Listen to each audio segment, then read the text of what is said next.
गया में राजा साहब की जयंती कईयों सालों से हम लोग मना रहे हैं,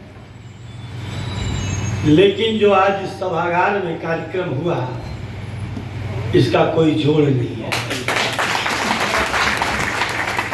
मैं देख रहा हूं यहाँ पर कोई ऐसा समाज नहीं है जिस समाज के नेतृत्व करने वाले लोग यहाँ नहीं बैठे हैं। इसलिए मैं आप सभी लोगों को एक स्वर में प्रणाम करता हूं। राजा साहब के पौत्र यहां पर उपस्थित हैं। सही कहें आप गुरुजी कि शायद परिवार वाले भी खुश नहीं रहे होंगे। राजा साहब का कहना था कि हिंदू न मुसलमान, सिख ने ईसाई बनाओ यारों। बीपी सिंह जी का कहना है कि इंसान को इंसान बनाओ यारों। चले मंदिर में मस्जिद भी उजाला हो, ऐसा मजहब और ईमान बनाने के लिए उन्होंने जिंदगी भर लड़ाई लड़ने का काम किया। इसमें कोई दो राय नहीं है। और सच्चाई यह है कि हम इस दुनिया में आए हैं जो फूला सो फरा, जो फरा सो झरा। हमें जाना है और सच में कफन में कोई जेब नहीं होता है।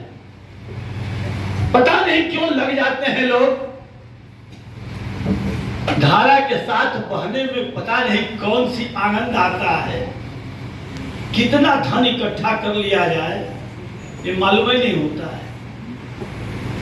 आज हमारे मिश्रा जी जो मुख्य वक्ता जी हैं, वो आज के दिन के लिए ही पेंशन पा रहे हैं। यह बात भूल गए, पेंशन वाले ही ना छोड़ दे ना और नहीं। लोकतंत्र सेनानी है ना आप? नहीं लिए नहीं, पेंशन नहीं लिए। क्या बात है, बहुत बढ़िया, क्या बात, बहुत शानदार। मैं इसलिए कह रहा हूं कि उस समय घोषित आपातकाल था, लेकिन आज अघोषित आपातकाल। इसमें कोई दो राय नहीं है। इसलिए मैं कह रहा हूं कि चाहे किसी भी जात, किसी भी धर्म, किसी पार्टी, चाहे कोई भी अपने को बलवान समझे, कोई बोलने को तैयार नहीं है, चाहे वो किसी फील्ड से हो। हमारी बात को कविता राजपूत जी बड़े ध्यान से देख रही हैं। मैं इसलिए कह रहा हूं, चाहे महिला हो या पुरुष, वकील साहब हो या मीडिया के साथी हो, या अपर साहब खुद स्वयं हो, या चेयरमैन साहब जिला के पहले, इन्होंने जाने का औकात ना हो कि कुछ बोले। क्यों बोलेंगे? जो बोलेगा उसके घर वाले भी उसको गाली देने का काम कर रहे हैं कि अपने तो परेशान हो गए करी, हम बहनों के अब परेशानी करी। यही बात सच्चाई है। इसलिए मैं कह रहा हूं साथी कि कफन में जेब नहीं होता है। हमें बीपी सिंह से कुछ सीखना चाहिए। आज उनका जन्मदिन जब मना रहे हैं तो जन्मदिन मनाकर यूं ही नहीं चला जाना है, एक संकल्प लेकर जाना है कि कुछ तो ऐसा करके जाएं कि जाने के बाद लोग हमें याद करें। यही सच्चाई है। उनके ऊपर तो बहुत सी बातें हुई। हमारे पटेल साहब बताए भी कि हमारे ही दयाद हैं। गोपाल सिंह जी साथ में ही आप लोग गए। डॉक्टर साहब यहाँ पर बैठे हैं, बहुत शानदार बात हुई। हमारे संजय भाई गहरवाल जी नाम ही रख दिए हैं।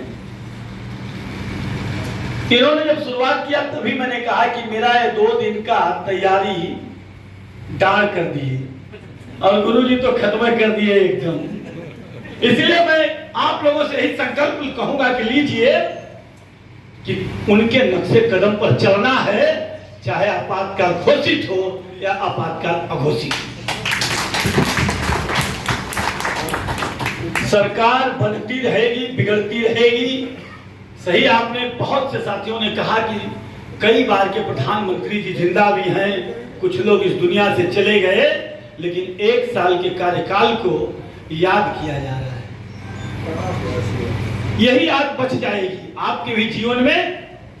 कम से कम आपका भी जन्म जयंती मनाया जाए तो लोग याद करें कि फलनवा रहा है तो का कैले रहे। अपने बच्चों के भले तकलीफ होगी, उनके बहुत यहाँ हैं, उनको होगा कि 30,000 एकड़ जमीन दे दिए, लेकिन वो 30,000 एकड़ जमीन भी होती तो आज वो जिंदा नहीं होते।